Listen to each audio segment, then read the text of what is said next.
हो गया ना। अब देखो यहाँ पे अपने रक्तचाप जो है इसका खोजकर्ता कौन था, इस रक्तचाप का खोजकर्ता कौन था, यानी कि इसकी खोज किसने की है रक्तचाप की। तो सबसे पहले घोड़ों के अंदर नापा गया था रक्तचाप, ठीक है। तो घोड़ों के अंदर सबसे पहले रक्तचाप किसने नापा था, तो वो है अपना स्टीफन हेल्स। कौन है वो, स्टीफन हेल्स है। और कब नापा था इसने, 1733 में। कब नापा था, 1733 में। अब ये जो रक्तचाप है इसका नाम ब्लड प्रेशर यानी कि रक्तचाप रखा किसने है, तो इसका नामकरण जो है वो किसने किया है, कापलन ने। किसने किया है इसका नामकरण, कापलन ने किया है। तो क्या क्या हो गया यहाँ पे, रक्तचाप का खोज करता है स्टीफन हेल्स, 1733 में किसके अंदर नापा था, घोड़ों के अंदर नापा था, ठीक है। अपन देखेंगे नामकरण जो है इसका किसने किया था, कापलन ने किया था। यहाँ तक क्लियर है सबको। अब एक क्वेश्चन एग्जाम के अंदर बार बार पूछा जाता है कि सामान्य व्यक्ति जो है, नॉर्मल जो इंसान है, उसका रक्तचाप कितना होता है। देखो ये क्वेश्चन बार बार एग्जाम के अंदर पूछा जाता है, ठीक है। और ये बहुत ईजी क्वेश्चन है, लेकिन इसी को भूल जाता है अपन। कोई क्या लगा रहा है, कोई 180 से 80 लगा रहा है, कोई क्या लगा रहा है, कोई क्या लगा रहा है, ऐसे चक्कर में मत पड़ो। बस एक बार याद करना है अपन को क्या होता है। देखो इधर 120, 60 का डबल, 1 घंटे का डबल कितना होता है, 120, उससे याद रख लेना। तो क्या हो जाएगा 120 से 80, क्या हो जाएगा 120 से 80, ठीक है। अब ये ऊपर वाला जो है वो क्या होता है, सिस्टोलिक, और ये नीचे वाला जो है वो क्या होता है, डायसिस्टोलिक। आ रही है बात समझ में। यानी कि सिस्टोलिक जो रक्तचाप होता है, यानी कि शरीर के ऊपर का रक्तचाप, ये जो बॉडी है यहाँ से, कमर के यहाँ से, इससे ऊपर का रक्तचाप कितना होता है, सिस्टोलिक 120। तो ये तो हो गया अपने पास सिस्टोलिक, जो कितना होता है 120 होता है, ठीक है। अब अपन नीचे वाले की बात करेंगे तो इसे अपन बोलते हैं क्या, डायसिस्टोलिक, यानी कि कमर से नीचे का रक्तचाप, डायसिस्टोलिक। क्लियर है। यहाँ पे कमर के ऊपर का क्या होता है, सिस्टोलिक 120 होता है, और कमर के नीचे का क्या होता है 80 होता है, उसे अपन क्या बोलते हैं, डायसिस्टोलिक बोलते हैं। ये किसका रक्तचाप हो गया अपने पास, सामान्य व्यक्ति का, जिसके कोई बीपी प्रॉब्लम नहीं है, उसका रक्तचाप है ये। यहाँ तक क्लियर है सबको, ठीक है। अब अगला टॉपिक देखेंगे अपन।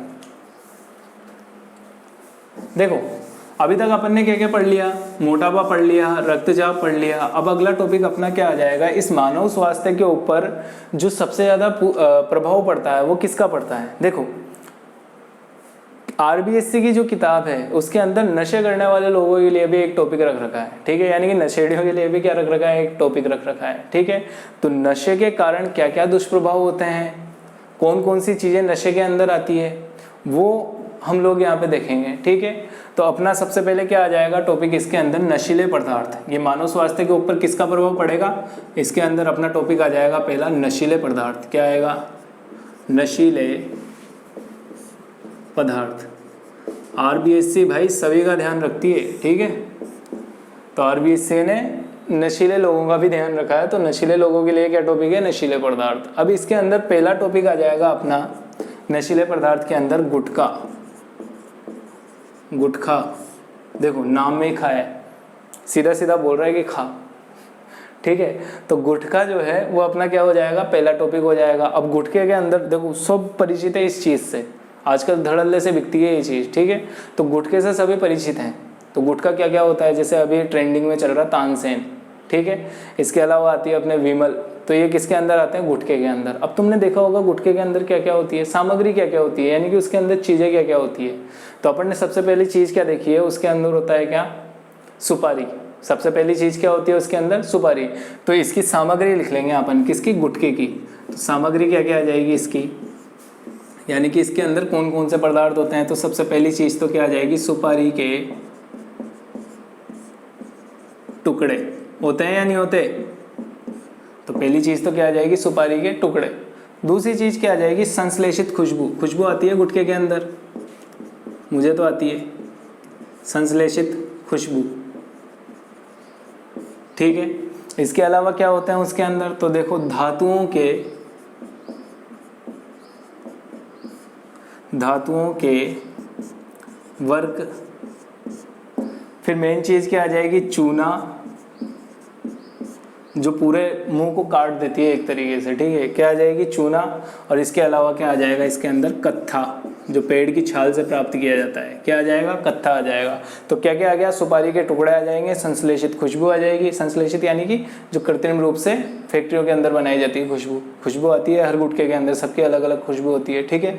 तो संश्लेषित खुशबू आ जाएगी। धातुओं के वर्क आ जाएंगे, यानी कि धातुओं के ऊपर की जो परत होती है उसको हटाया जाता है, जैसे लोहे के ऊपर की परत, वो भी इसके अंदर डाली जाती है। और चूना हो गया और कत्था हो गया। तो ये तो क्या होगी? इसकी खाद्य सामग्री होगी। अब देखो गुटखा जो है इसका प्रभाव क्या पड़ता है मानव शरीर के ऊपर, ये मोस्ट चीज़ है, ये एग्जाम के अंदर पूछा जाता है मोस्टली, ठीक है, कि गुटखे का प्रभाव क्या पड़ता है, क्योंकि यही है मेन चीज़ जो है वो, ठीक है।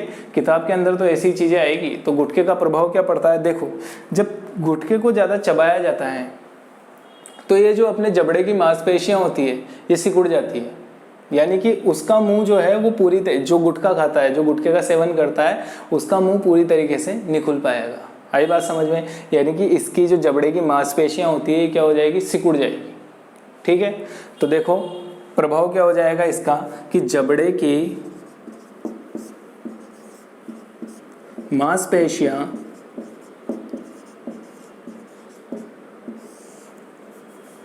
सिकुड़ जाती है,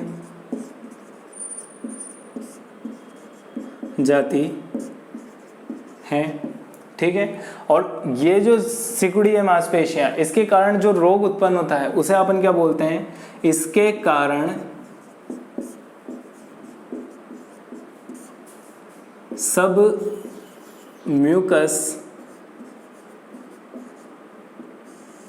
सबम्यूकस फाइब्रोसिस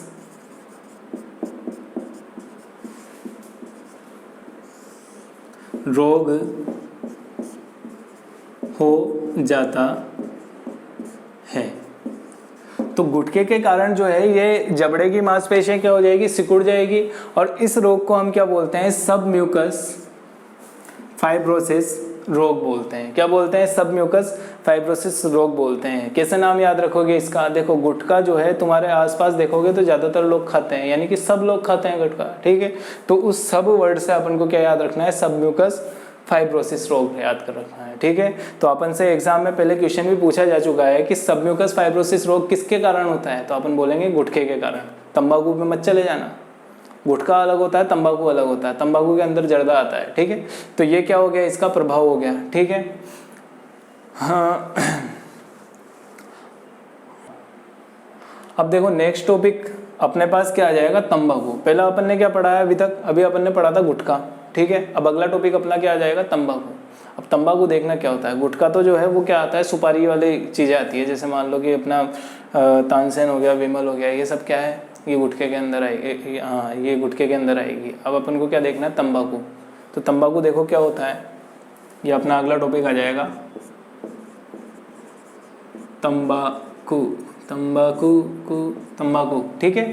तंबाकू नया टॉपिक आया अपने पास। अब ये तंबाकू जो है ये कौन से पादप से प्राप्त होता है? ये एग्जाम के अंदर क्वेश्चन पूछा गया है कि तंबाकू। मैं भी पूछूंगा आप लोगों से क्वेश्चन, ऐसी बात नहीं है, ध्यान देके पढ़ते रहो, बिल्कुल पूछेंगे लास्ट में क्वेश्चन और उसके आंसर देना है आप लोगों को, ठीक है। तो अपने पास अगला टॉपिक क्या है? तंबाकू। अब ये तंबाकू जो है ये कौन से पादप से प्राप्त होता है? तो यहाँ पे पहला लिखेंगे अपन पादप। ये कौन से पादप से प्राप्त होएगा? तो देखो निकोटीन का नाम सुना होगा। एटूटाइज के अंदर अपन ने देखा है कि निकोटीन चबाने से वो तंबाकू मिट जाता है, नहीं खाते फिर अपन आगे, ठीक है। तो अपन को पादप का नाम पता करना है इसका, ठीक है। अब निकोटीन खाने से चलो नहीं होता, ठीक है ना। तो यहाँ पे अपन पादप का नाम भी किस तरीके से निकालेंगे? उसी नाम से निकालेंगे। तो अपने पास पादप का नाम क्या आ जाएगा?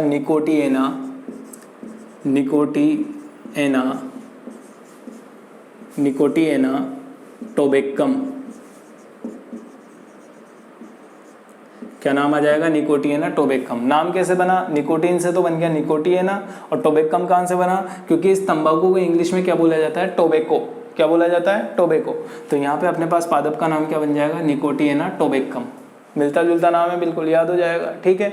अब इसके बाद में तंबाकू का अपन ने पादप का नाम लिख दिया। अब इसका प्रमुख एल्केलॉइड क्या होता है? प्रमुख एल्केलॉइड मतलब इसका प्रमुख पदार्थ क्या है? तो प्रमुख एल्केलॉइड। अब इसका प्रमुख एल्केलॉइड देखना, देखो निकोटीन है या नहीं है इसके अंदर, निकोटिएना लिखा हुआ है, तो इसका प्रमुख एल्केलॉइड जो है वो क्या बन जाएगा अपने पास? निकोटिएना। क्या बन जाएगा, निकोटीन। तो तंबाकू जो है इसका प्रमुख एल्केलॉइड क्या होता है, निकोटीन होता है। क्लियर है, यहाँ पे याद कर लोगे, ठीक है। तो ये क्या हो गया, इसका प्रमुख एल्केलॉइड हो गया। अब तंबाकू खाने से लाभ होएगा या हानियां होएगी, हानियां होएगी, लाभ तो नहीं गिनाएंगे इसके अपन, ठीक है। तो तंबाकू खाने से क्या क्या हानियां होएगी वो देखो। तो हानियां टॉपिक डाल लेते हैं अपन, हानियां, ठीक है बालकों। तो देखो हानियां, क्या हानियां होएगी, अपने जो आता है वो तंबाकू का जो पैकेट आता है उसके पीछे लिखा हुआ रहता है कि इसके कारण कैंसर होता है, लिखा हुआ रहता है, ठीक है। तंबाकू चबाने से कैंसर होता है, लिखा हुआ रहता है, कर्क रोग होता है। तो वो कर्क रोग जो है वो किस किस जगह पे होता है, तो अपन लिखेंगे कि मुंह, गले का कैंसर हो जाता है। इसके अलावा ये कैंसर जो है वो फेफड़ों में भी हो सकता है, ठीक है। तो अपन तो क्या याद रखेंगे, मुंह और गले का कैंसर हो जाता है, ठीक है। पहली बात तो ये होगी। अब देखो पहला पॉइंट क्या हो गया इसमें, हानियों के अंदर मुंह और गले का कैंसर हो जाता है।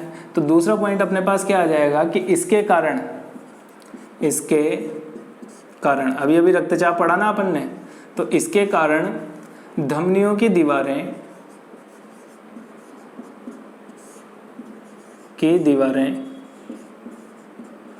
मोटी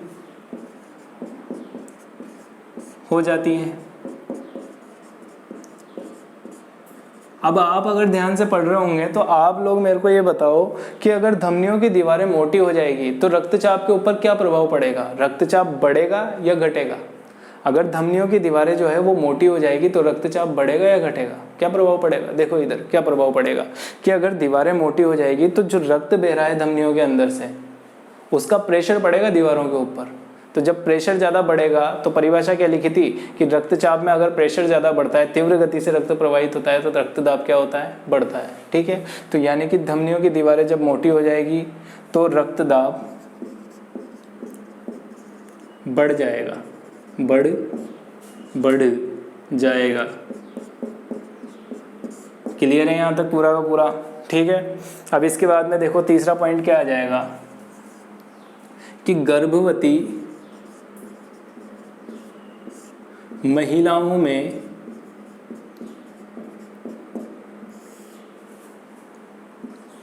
इसके सेवन से, खाती है वो उससे, गांव की महिलाएं, जेडीवी कॉलेज की छोरियां भी खाती है, ठीक है।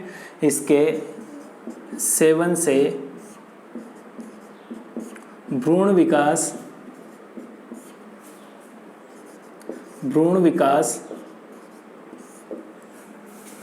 रुक जाता है। तो जो भी महिलाएं अगर ये ग्रहण करती है तंबाकू जो है वो अगर ग्रहण करती है, तंबाकू का सेवन करती है, तो उनके अंदर भ्रूण का विकास क्या हो जाएगा, रुक जाएगा, यानी कि मंदा हो जाएगा, धीमा हो जाएगा। फिर उनके छोरे छोरी आंडे टोंडे पैदा होते हैं, वही सीधी सी बात है, ठीक है। तो इसका मतलब यह है कि गर्भवती महिलाएं जो है उन्हें तंबाकू का सेवन नहीं करना चाहिए। क्लियर है यहाँ पे, ठीक है। हाँ, तो आपने उसका स्क्रीनशॉट ले लिया होगा, ठीक है। क्या पढ़ा अपन ने, लास्ट टॉपिक अभी तंबाकू पढ़ा है। अब इसके बाद में अपना अगला टॉपिक आएगा। तो अगला टॉपिक कौन सा आएगा अपना, सभ्य भाषा में बोले तो उसे अपन बोलेंगे मदिरा। क्या जाएगा अपना अगला टॉपिक, मदिरा। और अगर दूषित भाषा में बोलोगे तो क्या बोलोगे उसे, दारू, ठीक है। तो अगला टॉपिक क्या जाएगा अपना, मदिरा, और इसे बोलना चाहो तो आप लोग बोल सकते हो दारू, ठीक है। इसका जो फॉर्मूला होता है वो क्या होता है, अब देखो सबने अपने अपने नाम दिया तो वैज्ञानिक भी अपना नाम देगा। तो वैज्ञानिक जो है वो इसे सभ्य भाषा में क्या बोलेगा, C2H5OH। और इसका प्रमुख एल्केलॉइड जो है वो क्या हो जाएगा इसके अंदर, एथिल एल्कोहल। यहाँ तक क्लियर है। प्रमुख एल्केलॉइड का मतलब क्या होता है, प्रमुख पदार्थ क्या होता है इसके अंदर, एथिल एल्कोहल। अभी सबको पता चल गया होगा लॉकडाउन के अंदर एल्कोहल होता क्या है, ठीक है। तो अब अपना आगे देखते हैं अपन कि इसका मदिरा जो है इसका फॉर्मूला होता है C2H5OH, और इसका जो प्रमुख एल्केलॉइड होता है वो क्या होता है, एथिल एल्कोहल होता है, ठीक है। अब ये जो एथिल एल्कोहल है इसका प्रभाव क्या पड़ता है शरीर के ऊपर, ठीक है। तो ये जो भी चीज़ें थी, जैसे अपन ने अभी तक जो भी देखा है, जैसे गुटखा देखा या तंबाकू देखा या मदिरा देखा, अगर कम मात्रा में सेवन कर रहे हो तो ठीक है, कोई दिक्कत नहीं है। लेकिन जब इसकी लत लग जाती है, अधिक मात्रा में इसका सेवन किया जाता है, तब शरीर के ऊपर प्रभाव पड़ता है इसका। ठीक है, तो प्रभाव देखें यहाँ अपन इसका कि अधिक मात्रा में प्रभाव क्या हो जाएगा इसका, अधिक मात्रा में सेवन से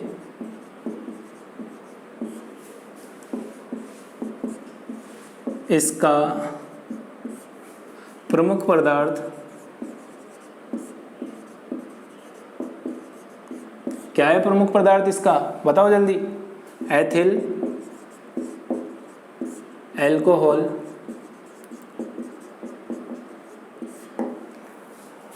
रक्त प्रवाह द्वारा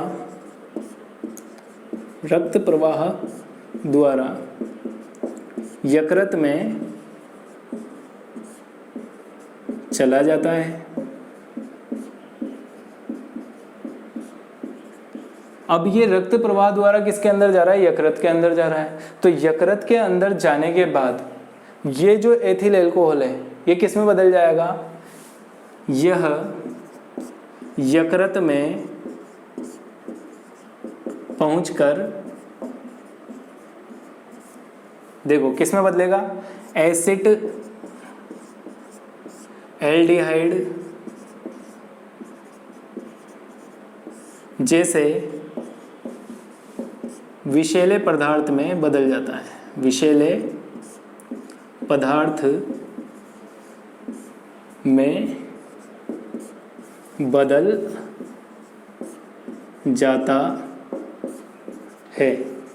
तो अपन को कोई दिक्कत आ रही है क्या? यहाँ तक कोई दिक्कत नहीं आ रही भाई। अपन ने अगर मदिरा का सेवन किया है तो एथिल एल्कोहल होता है उसके अंदर, और ये एथिल एल्कोहल रक्त प्रवाह के द्वारा कहाँ तक जाएगा? यकृत में। अब यकृत में जाने के बाद ये एथिल एल्कोहल जो है इसका नाम चेंज हो गया, क्या हो गया? एसिटाल्डिहाइड। और ये एसिटाल्डिहाइड क्या होता है? विषैला पदार्थ होता है जो रोग उत्पन्न करता है। ठीक है, दूसरा पॉइंट अगर अपन इसके अंदर देखें तो ये क्या उत्पन्न करेगा? वसीय यकृत रोग उत्पन्न करता है। अब प्रभाव क्या होता है वसीय यकृत रोग का? तो यहाँ पे देखना प्रभाव क्या हो जाएगा कि कार्बोहाइड्रेट, नाम सुना है ना कार्बोहाइड्रेट का, तो ये कार्बोहाइड्रेट और प्रोटीन के निर्माण को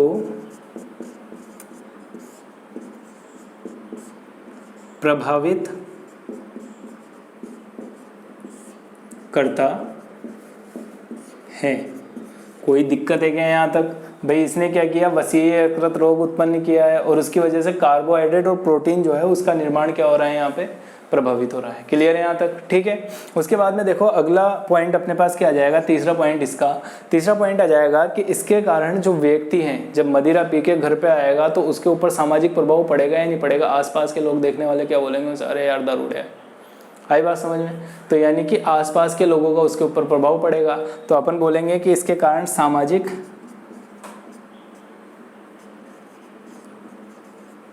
तथा आर्थिक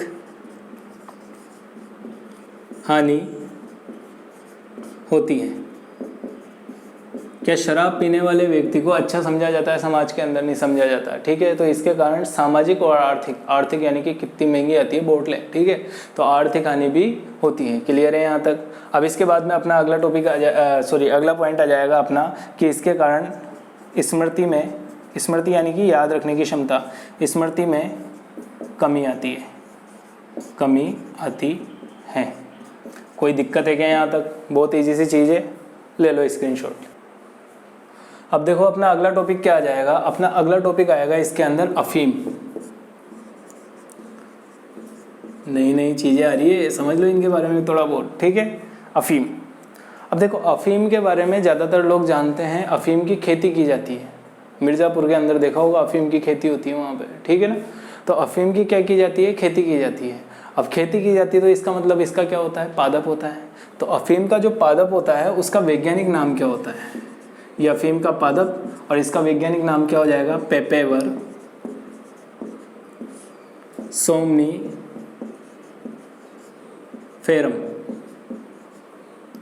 अफीम के पादप का वैज्ञानिक नाम क्या हो जाएगा? पेपेवर सोमनीफेरम। ये नाम याद करना पड़ेगा, मोस्टली ये 2-3 बार पूछ चुका है एग्जाम के अंदर, ठीक है। तो अफीम के पादप का वैज्ञानिक नाम क्या हो जाएगा? पेपेवर सोमनीफेरम हो जाएगा। अब इसके बाद में देखना, इसके पादप का वैज्ञानिक नाम देख लिया अपन ने। अब अपन ने सभी प्रकार के जो पदार्थ देखे हैं उनके कुछ प्रमुख एल्केलॉइड होते हैं, कुछ प्रमुख पदार्थ होते हैं उनके, ठीक है। तो इसके कितने होते हैं? इसके प्रमुख एल्केलॉइड, इसके जो मेन एल्केलॉइड होते हैं वो कितने होते हैं? एल्केलॉइड वो टोटल होते हैं 30। कितने होते हैं? 30। लेकिन अगर अपन इसके अंदर देखें तो प्रमुख कितने हैं? प्रमुख एल्केलॉइड,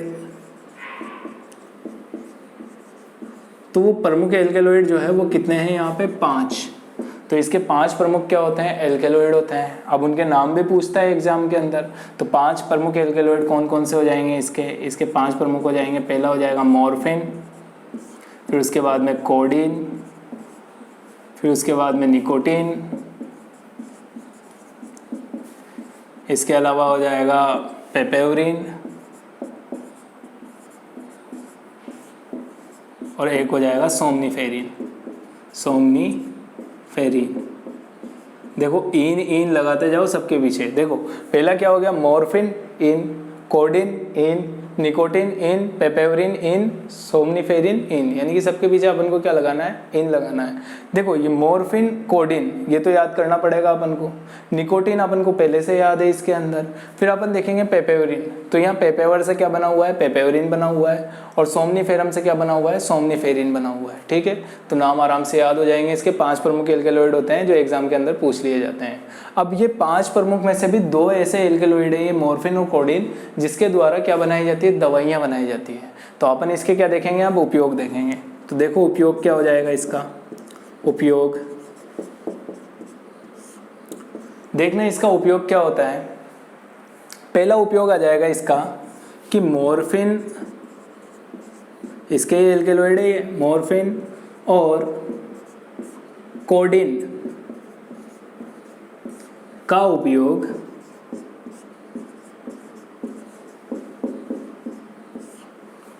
दर्द निवारक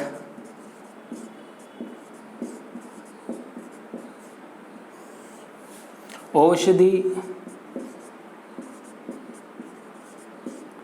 बनाने में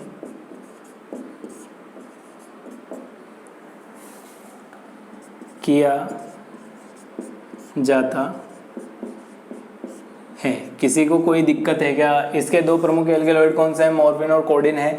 इन दोनों मॉर्फिन और कोडिन का उपयोग किसमें किया जाता है? दर्द निवारक औषधि बनाने में। जैसे मान लो कि तुम्हारे चोट लग गई या पेट दर्द कर रहा है, सिर दर्द कर रहा है, तो डॉक्टर तुम्हें कौन सी गोली देगा? दर्द निवारक गोली देगा, जिसके अंदर क्या पाया जाएगा? मॉर्फिन और कोडिन। अब ध्यान देना, जब तुम ये गोली लेते हो तो तुम्हें नींद आएगी, और जब तुम सोओगे तो वो दर्द चला जाएगा शरीर का। आई बात समझ में? इसीलिए डॉक्टर जो है वो मॉर्फिन और कोडिन वाली दवाइयाँ देता है तुम्हें, ताकि नींद आ जाए, ठीक है। तो एक तरीके से वो क्या होती है? नींद की गोली होती है। अब अगर तुम इसका ज़्यादा सेवन करते हो तो तुम्हें आदत पड़ जाएगी, फिर तुम्हें नींद नहीं आएगी, फिर तुम्हें ये गोलियां खानी पड़ेगी। आई बात समझ में? तो दर्द निवारक औषधियाँ बनाने में किसका उपयोग किया जाता है? इसका, अफीम का। और अफीम के प्रमुख एल्केलॉइड कौन से काम में आते हैं? मॉर्फिन और कोडिन काम में आते हैं। इनकी आदत पड़ सकती है तो ज़्यादा दवाई गोली इसकी नहीं खानी चाहिए, ठीक है। इसके बाद में सेकेंड पॉइंट देखना है इसका। सेकेंड पॉइंट देखो कि शांति या खुशी के अनुभव के लिए इसका सेवन किया जाता है। सेवन यानी कि खाया जाता है, सेवन किया जाता है। जैसे तुमने संजू पिक्चर के अंदर देखा होगा, संजू जो मूवी आई थी उसके अंदर जब वो अफीम का सेवन करता है तो अलग ही दुनिया में चला जाता है वो, सारे गमों को भूल जाता है। किस वजह से भूला वो? क्योंकि उसने किसका सेवन किया है? अफीम का सेवन किया है। तो खुशी या शांति की अनुभूति करने के लिए, ठीक है, तो खुशी और शांति की अनुभूति करने के लिए वो क्या ग्रहण करेगा? अफीम का सेवन करेगा, जिसकी वजह से उसको खुशी आएगी बहुत भयंकर तरीके से, ठीक है। तो एक रीजन ये भी है इसको ग्रहण करने का। फिर अगर अपन तीसरा पॉइंट देखें इसका, तो तीसरा पॉइंट अपने पास क्या आ जाएगा कि ग्रामीण इलाके जो होते हैं, गाँव जो होते हैं, शहर हो या गाँव हो, तो महिलाएं जो है, महिलाएं अपने बच्चों को सुलाने के लिए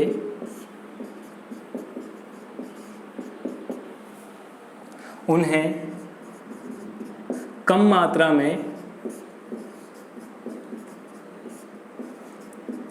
अफीम देती हैं। तो गांव में जो महिलाएं होती है वो कम मात्रा में बच्चों को सुलाने के लिए क्या दे देती है? अफीम दे देती है, ताकि उनका काम चल सके। आई बात समझ? ताकि वो काम कर सके, ठीक है।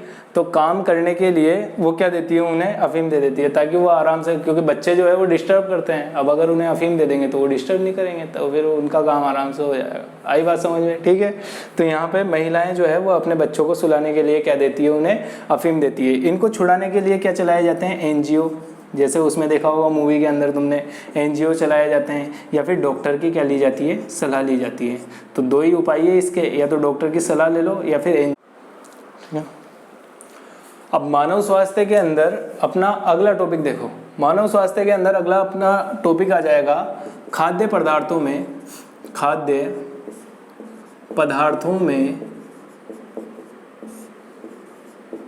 मिलावट। क्या आएगा? खाद्य पदार्थों में मिलावट का मतलब उनके अंदर मिलावट कर दी जाए, अलग अलग तरीके की चीज़ें मिला दी जाए जो तुम्हारे सस्ती पड़ रही हो, बेकार चीज़ें, ठीक है। तो देखो खाद्य पदार्थ की मिलावट के अंदर पहला पॉइंट क्या आ जाएगा अपने यहाँ पे कि भारत जो है लिख देता हूँ मैं, भारत में 30 से 40% तक के सामानों में मिलावट की जाती है। देखो साला कैसा जमाना आ गया यहाँ पे, सामानों के अंदर भी मिलावट होने लगी है, ठीक है। सामानों के अंदर भी मिलावट आने लगी है, ठीक है। तो भारत के अंदर 30 से 40% सामान ऐसे हैं जिनके अंदर मिलावट पाई जाती है। फिर उसके बाद में अपन यहाँ पे देखेंगे इसका दूसरा पॉइंट देखेंगे अपन। दूसरा पॉइंट क्या आ जाएगा कि कोल्ड ड्रिंक जो होती है, कोल्ड ड्रिंक्स, इससे अलग से क्वेश्चन भी बन जाता है। कोल्ड ड्रिंक्स जो है, इस कोल्ड ड्रिंक्स के अंदर जो पदार्थ मिलाए जाते हैं, तो कोल्ड ड्रिंक्स के अंदर मिलाए गए पदार्थों की मात्रा निर्धारित नहीं की गई है। अब अगर इसके अंदर जो पदार्थ मिलाने की जो मात्रा है वो निर्धारित नहीं की गई, तो ज़्यादा से ज़्यादा जो कोल्ड ड्रिंक बनाने वाली जो फैक्ट्रियाँ होती है वो इसके अंदर टेस्ट को बढ़ाने की कोशिश करेगी। और टेस्ट किस वजह से बढ़ेगा? क्योंकि उसके अंदर हानिकारक पदार्थ डाले जाएंगे, तो ज़्यादा मात्रा में डाले जाएंगे। तो इसके कारण जो आंतें होती है, जो अपनी आंतें होती है, आंतों में घाव उत्पन्न कर देती है। अब घाव क्यों उत्पन्न कर रही है? क्योंकि इसके अंदर क्या हो रही है? मिलावट हो रही है, और ऐसे पदार्थों की मिलावट हो रही है जो घाव उत्पन्न करेगी, क्योंकि अम्ल रहते हैं। दूसरी चीज़ अगर अपन यहाँ पे देखें तो दांतों का जो इनेमल होता है, दांतों का इनेमल भी इसके कारण नष्ट होता है। तो दांतों के ऊपर जो इनेमल की परत होती है, तुम्हारे दांतों के ऊपर भी है, सबके दांतों के ऊपर है, तो दांतों के ऊपर की जो इनेमल की परत होती है वो किसकी वजह से नष्ट हो रही है? कोल्ड ड्रिंक की वजह से नष्ट हो रही है, ठीक है। अब इसके बाद में इसके अंदर ऐसा कौन सा पदार्थ है जो दांतों के इनेमल को नष्ट कर रहा है? तो अपन यहाँ पे बोलेंगे कि 0.4% 0.4% इसके अंदर क्या पाया जाता है, पीपीएस यानी कि सीसा। 0.4% इसके अंदर क्या पाया जाएगा, पीपीएस सीसा पाया जाता है, जो इनेमल को क्या कर रहा है, नष्ट कर रहा है यहाँ पे। तो ये तो होगी अपने कोल्ड ड्रिंक की बात। अब खाद्य पदार्थ में और दूसरे खाद्य पदार्थों में क्या क्या मिलावट होती है, तो तुमने देखा होगा कि तुम्हारी जो मिर्ची का पाउडर आता है, तीसरा पॉइंट लिख देता हूँ, मिर्ची पाउडर में ईंट का चूरा मिला देते हैं, पता भी नहीं चलता साला, ठीक है। तो ईंट के अंदर क्या मिला, मिर्ची पाउडर के अंदर क्या मिल रहा है, यहाँ पे ईंट का चूरा मिल रहा है, ठीक है। उसके बाद अपन देखेंगे जो तुम्हारी सौंफ आती है हरे कलर की, सौंफ में संश्लेषित या कृत्रिम संश्लेषित हरा कलर, तो सौंफ के अंदर क्या डाल दिया इन्होंने, हरा कलर डाल दिया, ठीक है। इसके अलावा जो अपने काली मिर्च आती है, काली मिर्च के अंदर क्या डालते हैं, पपीते के बीज, काली मिर्च में पपीते के बीज। तो इस तरीके से खाद्य पदार्थों के अंदर क्या कर रहे हैं, मिलावट कर रहे हैं। तो आधी लिख देते हैं आप, घनी सारी मिलावट होती है। बाकी तो सामानों के अंदर क्या क्या मिलावट होती है, इस तरीके की मिलावट होती है। आजकल के जो सामान आ रहे हैं उनके अंदर इस तरीके की मिलावट होती है। क्लियर, ठीक है। चलो मिलते हैं फिर अगली वीडियो में। जय हिंद।